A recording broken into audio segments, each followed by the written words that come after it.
Ketemu lagi dengan saya, Mekanik Dadakan. Kali ini saya akan berbagi cara mengganti T-rod mobil Datsun. Nah, langkah pertama yang harus kita lakukan adalah melepaskan ban roda di mana T-rod yang akan kita ganti. Selanjutnya kita lepaskan baut T-rod yang menempel di knakol ban. Nih, langkah pertamanya seperti itu. Selanjutnya, kalau misalnya bautnya agak sulit kita lepaskan, maka gunakan kunci letter L. Nah, ini teman-teman, contoh T-rod yang sudah oblak. Dia bisa kita goyang, bahkan dengan jari pun bisa kita goyang-goyang. Nah, seharusnya tidak seperti itu. Harusnya T-rod ini sangat keras ya, tidak bisa kita goyang-goyang seperti itu. Nah, sebelum kita melepaskan T-rod, teman-teman bisa menandai ujung T-rod dengan benang atau dengan kabel T. Tujuannya adalah untuk menentukan pada saat kita memasang T-rod yang baru, sehingga kita tahu batas sampai di mana T-rod itu kita pasang, sehingga nanti ketika kita pasang ban, kondisi ban itu tidak miring. Kalaupun akhirnya miring, mungkin tidak terlalu parah gitu ya. Nah, untuk melepaskan T-rod, teman-teman bisa menggunakan kunci. Di sini saya menggunakan kunci Inggris. Nah, seperti ini. Di bagian T-rod itu juga ada coakan, gunanya untuk penempatan kunci ya. Nanti kita bisa gunakan dua kunci, yang satu kita putar seperti ini.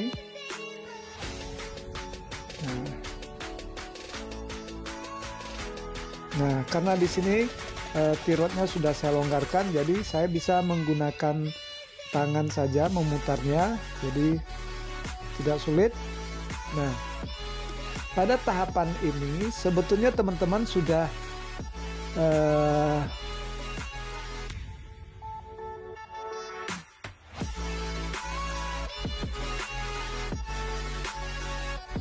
kita lepas, kemudian selanjutnya kita pasang T-rod yang baru ya.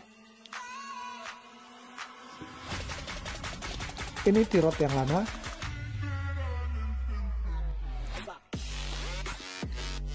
Nah, T-rod yang lama ini mengalami oblak ya, kocak. Kalau kita lihat dengan kasat mata sebetulnya tidak kelihatan. Nah, semuanya masih kelihatan bagus. Ini T-rod pengganti yang sudah saya siapkan ya. Ini T-rod penggantinya, warnanya memang agak berbeda. Ini T-rod yang rusak. Nih teman-teman lihat, begitu mudah digoyang, cukup dengan satu jari. Sedangkan T-rod yang baru bisa teman-teman bedakan ya, kita tidak bisa menggoyang. Nah, ya, keras. Nah, di sini teman-teman bisa lihat apa perbedaan T-rod yang rusak itu ya. Dia sangat longgar. Saya menggunakan T-rod merek Optimal. Ini sebetulnya tidak asli. Kebetulan di sini agak susah juga mencari yang asli, tapi ini bawaannya untuk Datsun. Nah, ini T-rod yang dia ketika kita beli ada sepasang ya, kiri kanan. Nah, ini T-rod sebelah kiri. Dari panjang sebetulnya juga agak berbeda. T-rod yang saya beli ini lebih panjang T-rod yang bawaan.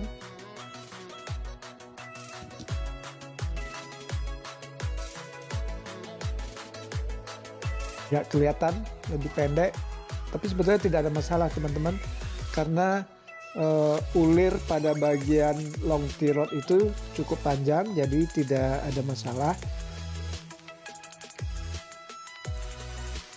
Nah nanti kalau pendek kita tinggal memutar ulir long T-rod ya seperti ini. Nah ini proses pemasangan T-rod yang baru. Tinggal teman-teman sama seperti kita memasang baut ya, tinggal kita putar, kemudian kita paskan berapa panjangnya.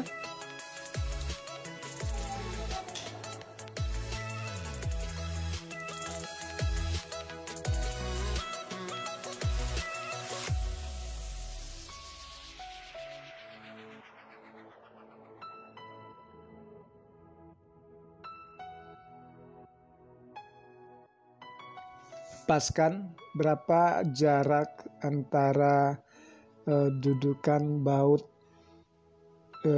di knokel dengan baut T-rod. Jadi tinggal dipaskan,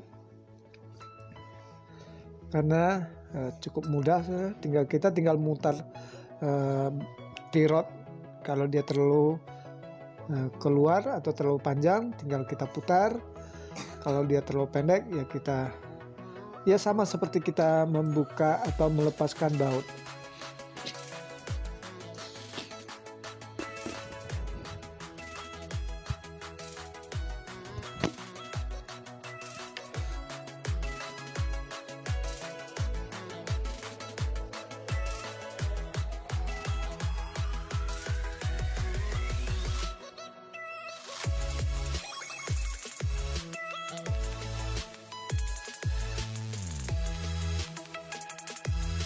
Nah, selanjutnya pasangkan baut T-rod ke knokel.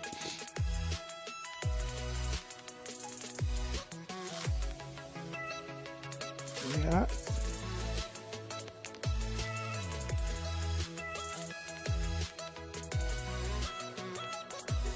Jadi kalau teman-teman perhatikan, sebetulnya pemasangan T-rod ini sangat mudah.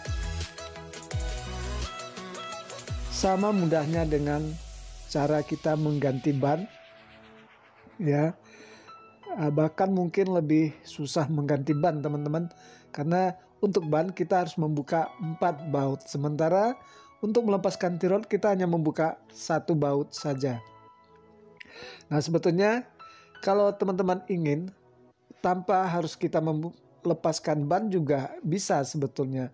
Hanya saja tentu kita agak kesulitan nanti melepaskan baut T-rod. Jadi itu saja kesulitannya. Nah kalau teman-teman bisa melepaskan T-rod dengan mudah tanpa harus mencopot ban, ya itu juga bagus. Nah, oke, kita lanjutkan. Kita pasang kembali baut T-rod. Nah, selanjutnya kencangkan baut T-rodnya. Sedangkan untuk baut yang ada di dalam T-rod kita biarkan lebih dulu, karena nanti kita akan menggeser long T-rod pada saat kita melakukan sporing.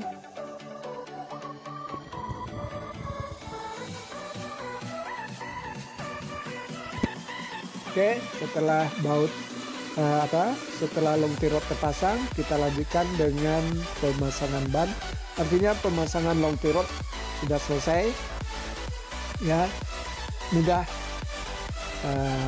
sangat mudah sebetulnya mengganti T-rod. Berbeda dengan mengganti long T-rod, karena long T-rod ada di butuh alat yang lain. Oke. Sekarang kita lanjut ke sporing. Nah, untuk melakukan sporing, teman-teman perlu benang yang biasa digunakan oleh para tukang bangunan. Namanya benang, bisa juga ini benang untuk layangan ya. Nah, benang ini kemudian kita ikatkan ke bagian bodi belakang ban belakang, kemudian benang kita tarik agak cukup keras, kemudian kita ikatkan ke bagian dalam di depan ban depan. Nah, benang ini harus menyentuh ke permukaan ban belakang dengan permukaan ban depan. Jadi menyentuh semua, menyentuh permukaan bagian luar dan bagian dalam. Nah, nanti kita akan bisa melihat ada bagian permukaan ban yang tidak menyentuh tali. Nah, biasanya itu akan terjadi pada bagian ban depan. Nah, ketika bagian ban depan bagian dalamnya bergeser ke dalam, itu pertanda ban tidak setor ya. Nah, seperti ini teman-teman lihat, bagian depannya menyentuh permukaan ban, sedangkan pada bagian dalam ban tidak menyentuh, ada jarak antara benang dengan permukaan ban. Nah, disinilah nanti fungsi long T-rod tadi yang ada di long T-rod itu nanti akan kita putar. Nah, tujuannya kita putar adalah untuk mendorong ban ke dalam, keluar, atau menarik ban ke dalam. Nah, karena posisinya permukaan ban agak ke dalam, itu artinya kita harus mendorong permukaan ban. Nah, nanti kita akan dorong.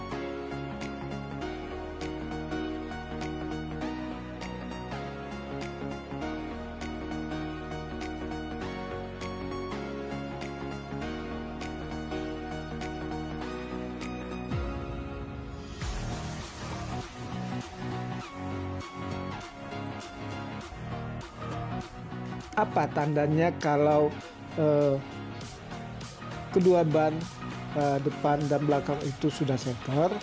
Tandanya adalah benang harus menyentuh semua permukaan ban, baik ban depan bagian luar dan bagian dalam, maupun ban belakang, baik bagian dalam maupun bagian luar. Nah, semuanya harus menyentuh. Itu tandanya sudah setor. Satu lagi, sebelum kita melakukan sporing ini, posisi setir itu harus menghadap ke depan atau lurus. Nah, sehingga posisi ban yang tidak ikut kita sporing juga posisinya harus ke depan, sehingga ketika kita mensporing bagian yang sebelah kiri seperti yang di saat ini saya kerjakan, itu kiri kanannya nanti akan sama-sama lurus. Oke.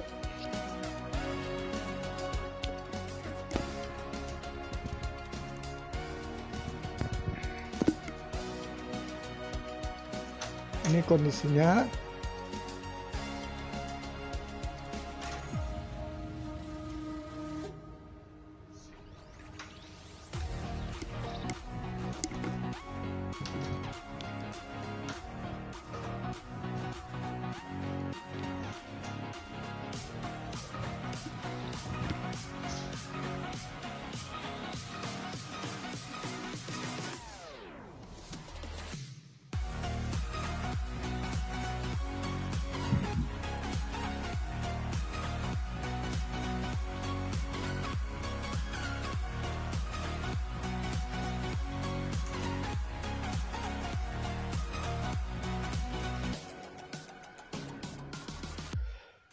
Oke, sekarang bisa teman-teman lihat permukaan ban bagian depan sudah menyentuh ke benang, sudah menyentuh. Nah, sedangkan bagian depan sudah otomatis ya, sudah menyentuh.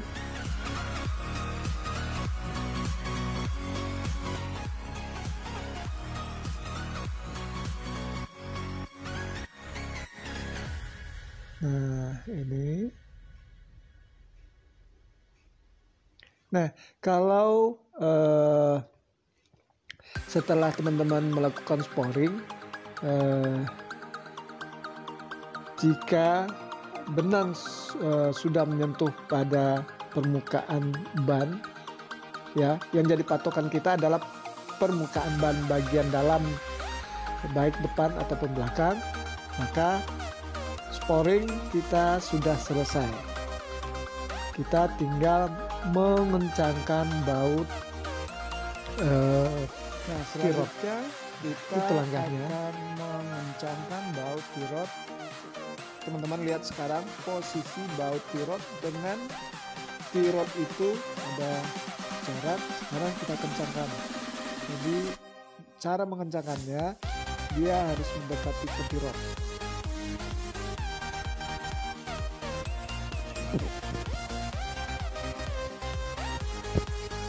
Ya, kita kuatkan. Gunakan kunci untuk mengencangkan baut. Ya, teman-teman perlu ingat bahwa baut tirot itu harus kuat agar pada saat kendaraan nanti kita gunakan, baut ini tidak longgar, tidak bergeser. Nah, kalau baut bergeser nanti posisi ban atau posisi sporingnya juga akan berubah. Nah, ini nanti akan sangat berbahaya. Oke, teman-teman, sekian tutorial singkat cara mengganti tirot mobil. Semoga tutorial singkat ini bisa bermanfaat bagi teman-teman, khususnya para pengguna mobil Datsun. Terima kasih. Wassalamualaikum warahmatullahi wabarakatuh.